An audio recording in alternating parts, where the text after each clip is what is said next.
돈이 주머니에 있으면 사람이 당당해지고, 또 통장에 잔고가 많이 있으면, 사람이 저축한 돈이 있으면 마음이 든든합니다. 우리들의 모든 염려, 또 내일에 대한 걱정들은 대부분이 돈의 문제들과 관계가 있다 할 수 있겠죠. 또 그래서 국가의 지도자를 세울 때도 더욱이, 요즘은 더욱 그런 것 같아요. 나라 경제를 잘 살릴 사람, 돈 걱정하지 않고 또 직장을 많이 만들어낼 수 있는 그런 지도자, 그렇게 지도자를 세웁니다.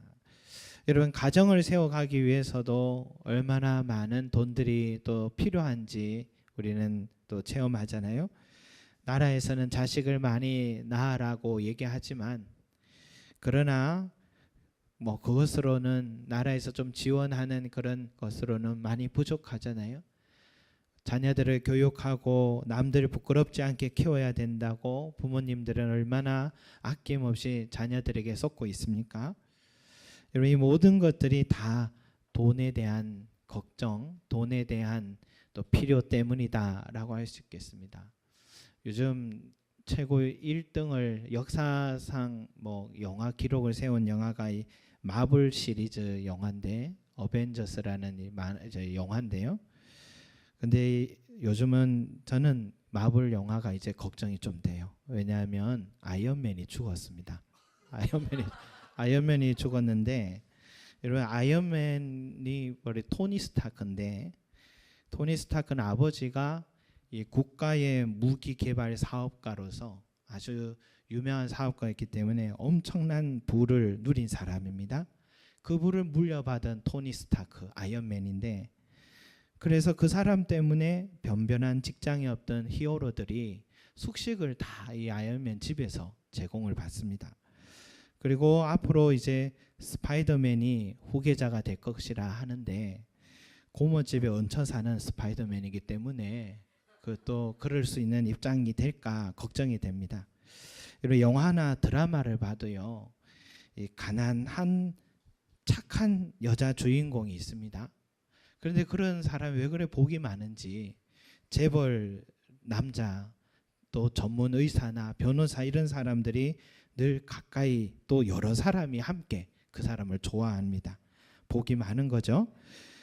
비현실적인 이야기지만 우리는 그런 물질적인 안정된 이런 설정들을 보면서 시청자들도 안심하고 이렇게 보는 마음이 생기는 것 같습니다. 뭐 가상의 이야기니까 어차피 우리는 그렇게 보는 거죠.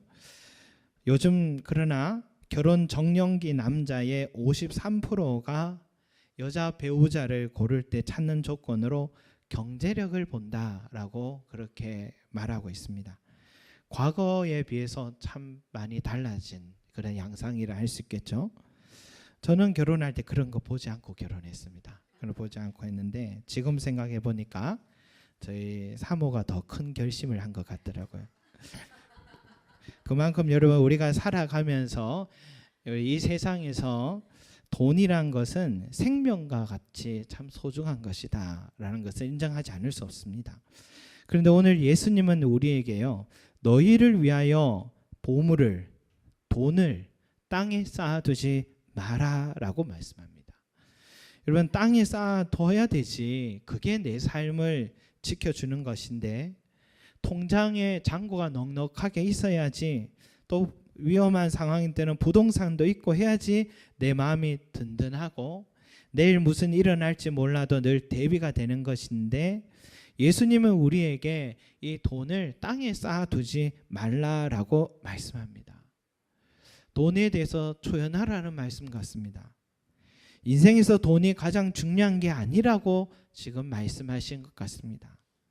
이 시대 사람들의, 아니 우리들의 생각과 너무너무 다른 말씀을 하고 계신 것입니다. 돈을 땅에 쌓아두지 말라. 한편 이 말을 또 문자 그대로 또 우리가 한번 본다면, 그 당시에는 은행이 없었잖아요. 2000년 전에는. 그래서 예수님이 이렇게 말씀하신 걸 수도 있겠다 하는 생각 듭니다. 그 당시에는 화폐가 아니라 보물, 돈이라는 것은 곡식이었습니다. 물물 교환했겠죠. 옷 한 벌, 그것이 너무 귀중한 보물 돈이었습니다. 그러니까 그것을 집에 땅을 파서 묻어두거나 아무도 보지 않는 곳에 묻어둡니다. 그러면 좀과 동록이 또 도둑이 마음만 먹으면 훔쳐갈 수 있는 그런 상황 시대였기 때문에 예수님은 땅에 쌓아두지 말라라고 말씀하신 게 아닐까 하는 생각이 됩니다. 그렇게 보면 오늘 살아가는 우리에게 이 말씀이 적용이 잘 안 됩니다. 왜냐하면 은행에 가면 비밀번호를 알아야지만 돈을 빼갈 수도 있고, 또 금방 입금된 돈은 30분 동안은 못 뺄 수 있도록 그렇게 잘 설정을 해놨더라고요. 그러니까 나름 보물을 보관하는 기술이 발달되었기 때문에, 또 검은 돈을 많이 가진 사람들은 스위스 은행에 넣으면 됩니다. 스위스 은행에 넣으면 아무도 찾지도 빼갈 수도 없도록 안전하게 되어 있는 것 같습니다. 그래서 예수님의 말씀이 지금 이 시대는 적용되지 않겠습니다. 예수님이 이 시대에 사신 분이라면 이렇게 말씀하겠죠. 너희 보물을 신한은행에다가 쌓아두어라. 아니면 너희 보물을 또 국민은행에 이자가 높은 적금 상품이 있다 하니까 그곳에 넣어두도록 하여라 라고 그렇게 말씀하셨을 것 같아요. 그런데 만약에 이렇게 보물이 상하고 훔쳐갈 것 때문에 땅에 쌓아두지 말라고 하신 말씀이 아니라면 여러분, 예수님의 말씀은 자칫 청빈을 강조하는 금욕주의 삶을 요구한다라고 느낄 수가 있겠죠. 성경을 보면 그런 느낌을 받지 않을 수가 없습니다. 거지 나사로는 천국에 들어갔는데 부자는 지옥에 들어가서 후회하고 있는 장면. 뭐 거지인데 예수님 잘 믿어서 천국 갔다 이런 말이 아니에요. 거지인데 천국 갔고 부자인데 지옥 갔어요. 그 이상 설명도 없습니다. 단서도 없습니다. 또 곡식 곡간에 넣어둔 부자가 이만하면 여러 해 먹고 마시며 즐기며 살 수 있을 거야 라고 배를 두드리고 있으니까 바로 하나님이 어리석은 자여, 오늘 밤에 내 영혼을 도로 찾으려니 그러면 내가 예비한 것이 네 것이 되겠느냐라고 책망하신 말씀. 또 부자 청년이 예수님을 따르겠다고 했더니 예수님이 네가 가진 것을 다 팔아서 가난한 자에게 나눠주고 그리고 나를 따르라고 했을 때 부자는 근심하다가 주님을 따르지 못하고 돌아간 모습을 보시고 예수님이 뭐라 했습니까? 부자가 천국에 들어가는 것이 낙타가 바늘구멍을 지나가는 것보다 더 어렵다라고 말씀하신 장면. 또 바울이 디모데에게 편지에 돈을 사랑함이 일만하게 뿌리가 되나니라는 이런 말씀들 보면은 성경에서는 이 돈을 땅에 쌓아두며 살아가는 것을, 부자로 살아가는 것을 부정적인 이미지로 본다라는 것을 느낄 수 있습니다. 그래서 우리 기독교 역사를 보면은 분명히 부자가 되는 부자에 대해서는 부정적인 시각을 가졌던 것은 사실입니다. 특히 중세 시절에는 청빈, 가난함이 이것이야말로 예수님을 따르는 길이다라고 생각하고 자기의 전 재산을 교회에다 다 갖다 바치고 평생을 청빈한 수도자로 살아간 사람들이 많았습니다. 여러분들은 오늘 이 예수님의 말씀을 어떻게 생각하십니까? 어떻게 살아가는 것이 옳은 것인가? 여러분들은 어떤 생각을 갖고 계십니까, 여러분? 저는 잘 모르겠습니다. 무엇이 옳은 건지 저는 판단할 지혜도 없고 뭐가 옳은지 잘 모르겠는데, 언젠가 지금도 사회에서도 참 바른 말을 많이 하고 교회보다도 사회도 참 많이 알고 있는 김동호 목사님이란 분이 계신데, 김동호 목사님이 깨끗한 부자라는 그런 책을 썼습니다. 처음에 그분이 처음으로 청부론이라는 말을 주장한 거죠. 깨끗한 부자가 있다라는 겁니다. 깨끗한 부자가 되어야 된다 이런 말이에요. 예수 믿으면 가난해야 되는 줄 알았는데 하나님께서 당신의 백성들이 부자가 되기를 원하신다라는 사실을 말해서 그걸 알았다면서 제 가까이 있는 사람들도 비전을 가졌다면서 돈을 많이 벌어서 하나님의 일을 많이 하겠다라고 하는 분들도 있었습니다. 그런 사람들에게 이 청부론 이것은 그동안 부자가 되고 싶었던 이 억눌렸던 이 마음을 풀어주는 큰 위로의 책이기도 했습니다. 그런데 앞서 말했듯이 청빈론이 기독교의 가르침이라고 생각했던 사람들은 청부론을 외쳤던 이 김동호 목사님을 비판하기 시작했습니다. 한국 사회에 깨끗한 부자가 존재하기는 하느냐, 대형 교회 목사에서 그런 말하는 거 아니냐, 그러면서 연봉까지 거론돼 버려서 어려웠던 시절이 있습니다. 그러면서 깨끗한 부자를 청부론을 대항하는 입장에 또 다른 책이 나왔습니다. 바늘길을 통과한 부자라는 그런 제목으로 책도 나와서 또 비판을 하기도 했습니다. 여러분, 그러나 이런 논쟁이요, 청부론과 청빈론, 기독교 안에서 이런 논쟁은 어제 오늘 일이 아닙니다. 기독교 역사를 돌아보면 이 두 가지가 항상 대립해 왔습니다. 아직도 그리스도인들이 돈을 이 땅에 쌓고 사는 것이 왠지 그리스도인으로서는 꺼림직한 마음을 갖기도 하고, 그러면서도 이 땅을 우리가 살아보니까 얼마나 돈이 많이 필요한지 준비해 놓고 마련해 놓고 살지 않으면은 이 현실을 살아가는 것이 참 쉽지 않다라는 것을 많이 느끼게 됩니다. 여러분, 그러면 오늘 예수님이 우리에게 말씀하고자 하는 말씀의 바른 의도가 뭐냐, 그것을 한번 우리가 살펴보겠습니다. 이 첨예한 사안을 여러분 우리가 오늘 쉽게 단정할 수는 없지만 오늘 예수님 말씀을 근거로 해서 우리가 한번 살펴본다면, 결론을 먼저 말씀드린다면, 내게 돈이 많이 생겨서 또 부자가 되는 것에 있어서 죄책감을 가질 필요가 없다라는 것입니다. 제가 이런 말 한다고 비판하는 분이 없습니다. 유명하지 않기 때문에. 대신 여러분, 우리 마음에는 항상 그 물질이 하나님이 내게 맡겨주신 것이다 라고 생각하라는 것이죠. 그리고 그 물질을 가지고 나의 필요를 위해서도 쓰되 교회 공동체와 사회의 어려운 이웃들을 향해서 사용하라라는 것이, 이것이 오늘 예수님의 말씀인 것입니다. 이것은 물질을 청지기적인 생각으로, 청부론도 청빈론도 아니라 청지기적인 차원으로 우리가 생각하라는 것입니다. 먼저 교회 공동체를 사랑하라고 해서 우리 송림제자교회 앞으로 건축도 해야 되고 해서 건축 헌금 많이 하라 이런 뜻 전혀 아닙니다.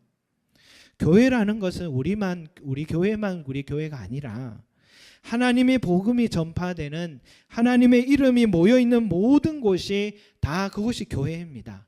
우리 모두가 하나의 교회잖아요. 지난주에 전도를 나갔는데 전도가 나가는 게 오랜만에 나가서 부담이 될 때도 있습니다. 그런데 안 나갈 수가 없었습니다. 왜냐하면 저 뒤에 생수가 1200개가 와 있으니까 부담이 되더라고요. 저 물을 보내신 분을 저는 개인적으로 아는 분도 아니었습니다.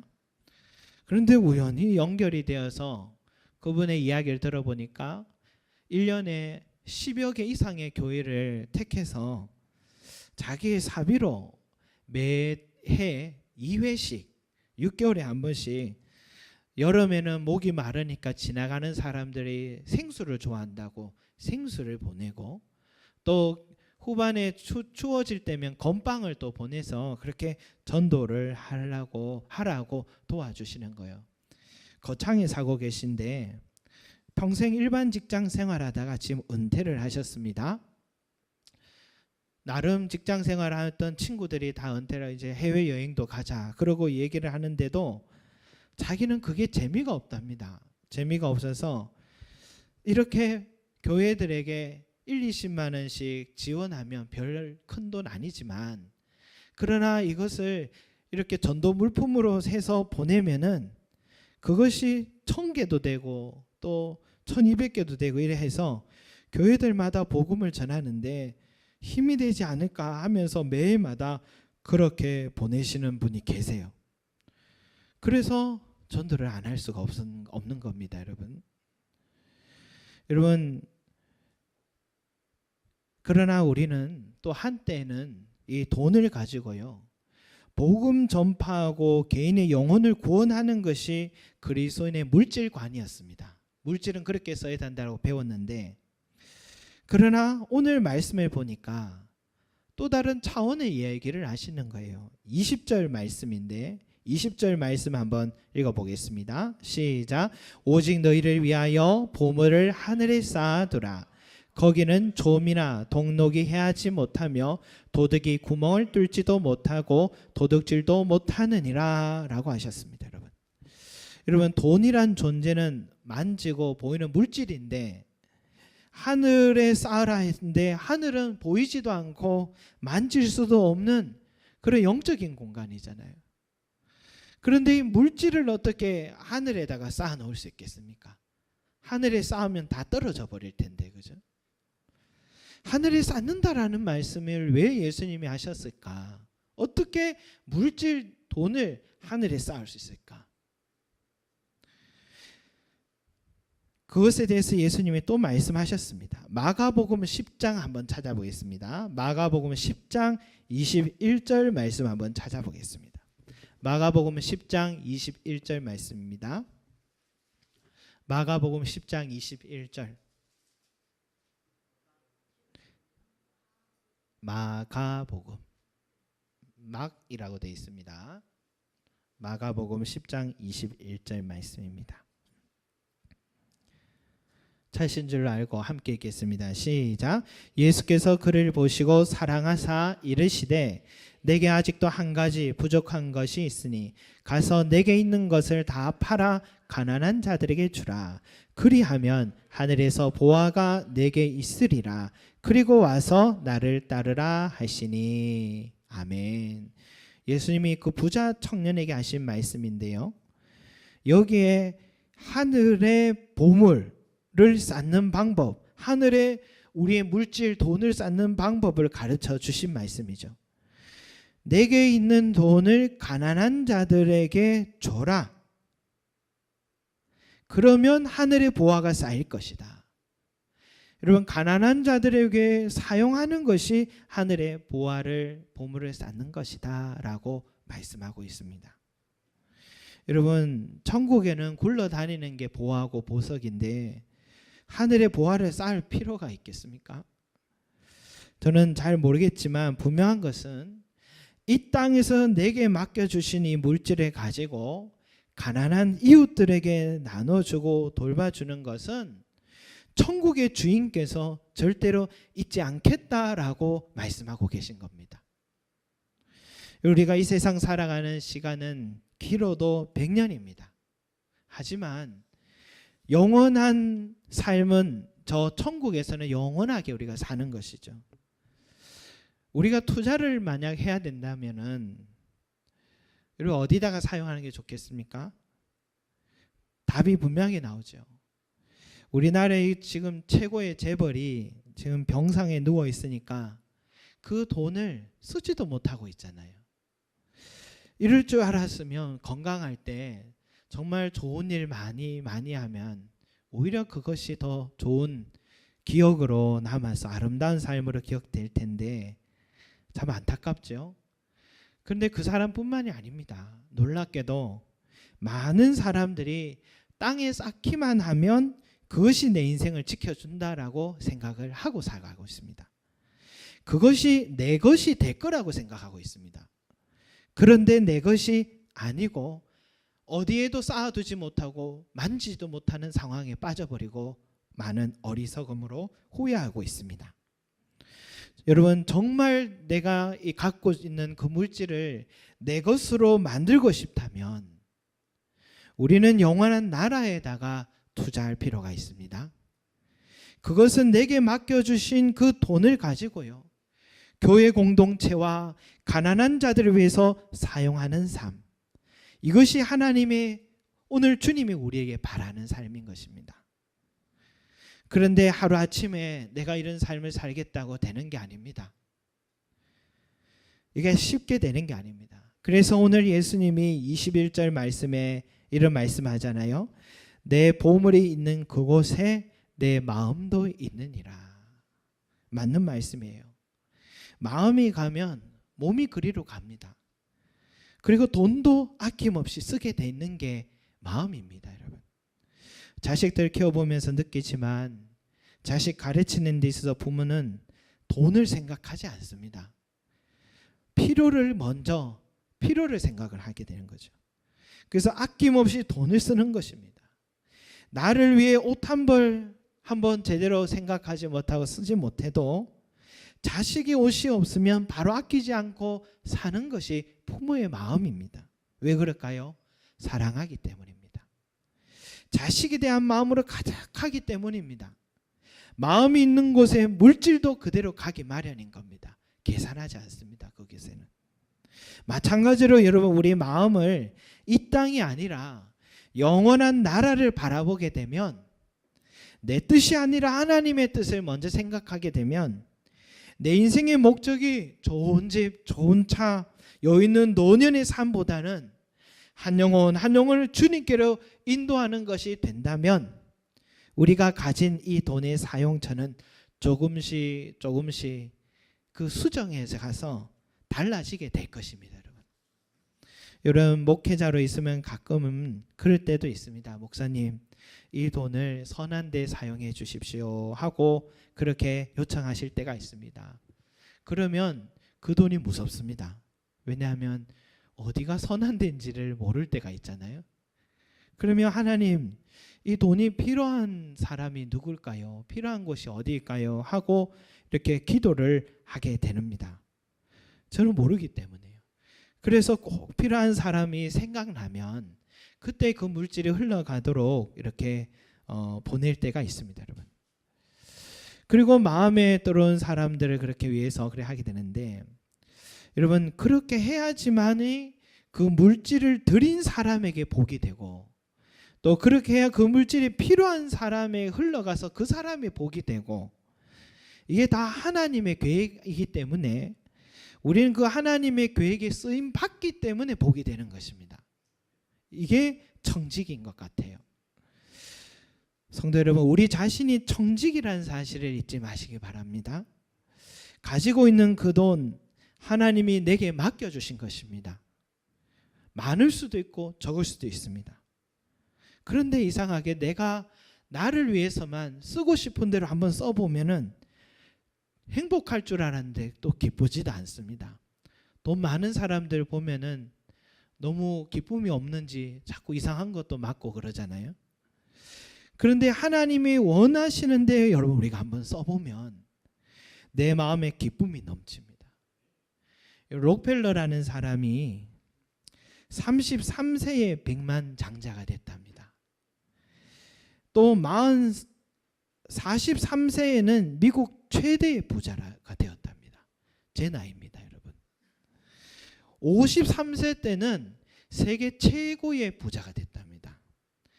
지금 빌 게이츠보다 그때에 환산을 하면 3배로 부자가 됐답니다. 빌 게이츠보다도 3배로.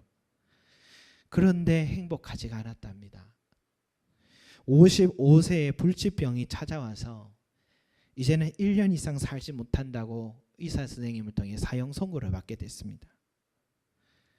그래서 병원에 입원한다고 해서 병원에 들어갔는데 병원 액자에 이런 말씀이 있더래요.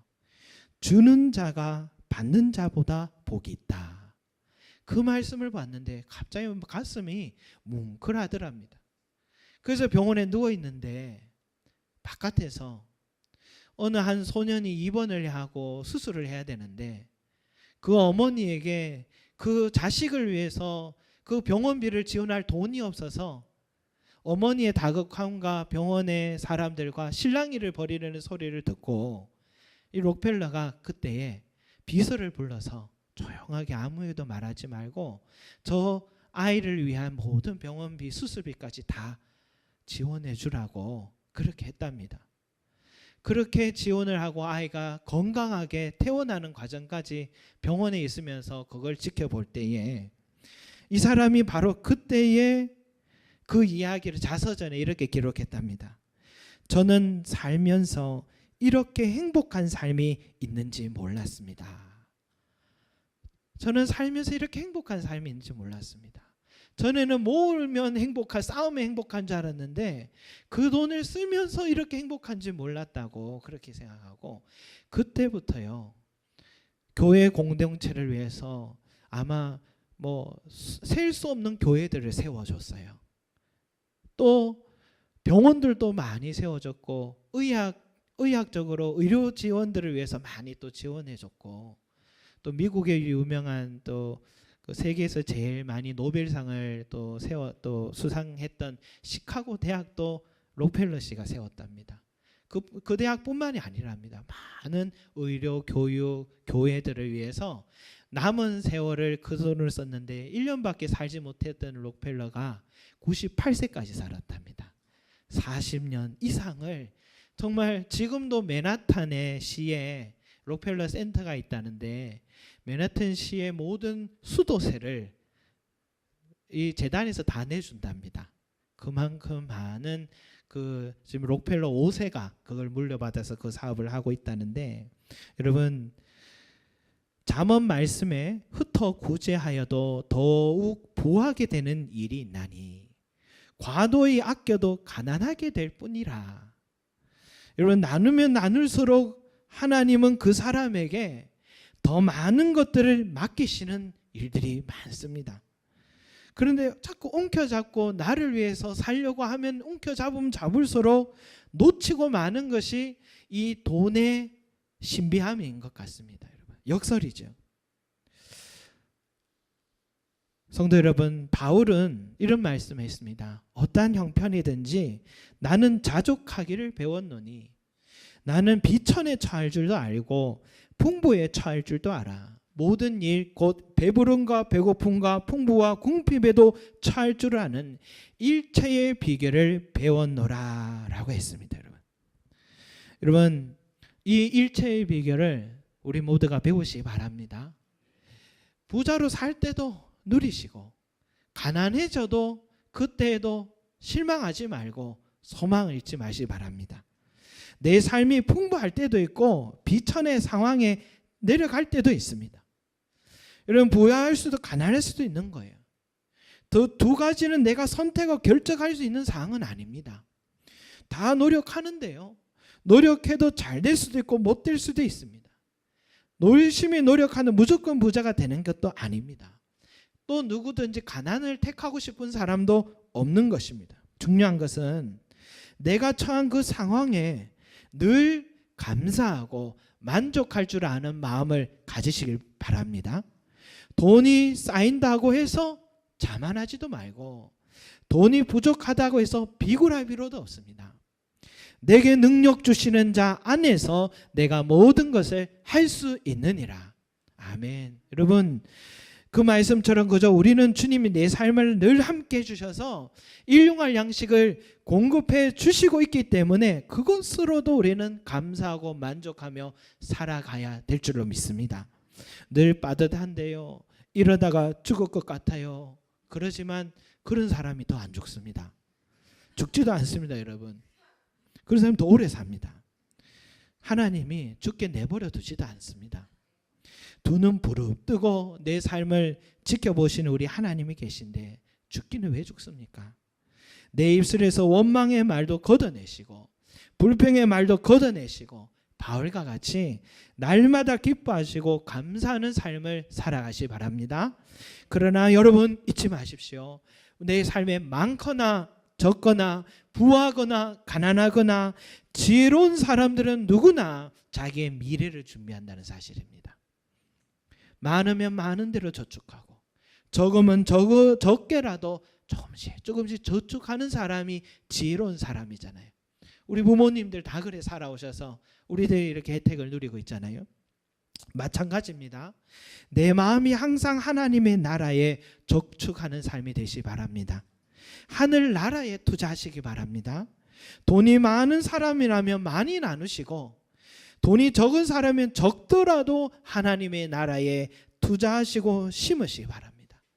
복음이 전파되는 것과 가난한 자들을 위해서 내게 주신 이 물질을 가지고 투자하는 삶, 그러면 우리 하나님은 절대로 우리를 잊지 않으시고요, 이 땅에 살아갈 동안에도 우리 삶을 끝까지 책임져 주실 뿐만 아니라 우리가 주님 품에 안겨 영원히 살아갈 때에도 주님은 우리를 늘 칭찬해 주시고 천국의 많은 무리들 앞에서 우리들에게 상을 베풀어 주시는 은혜가 있을 줄 믿습니다.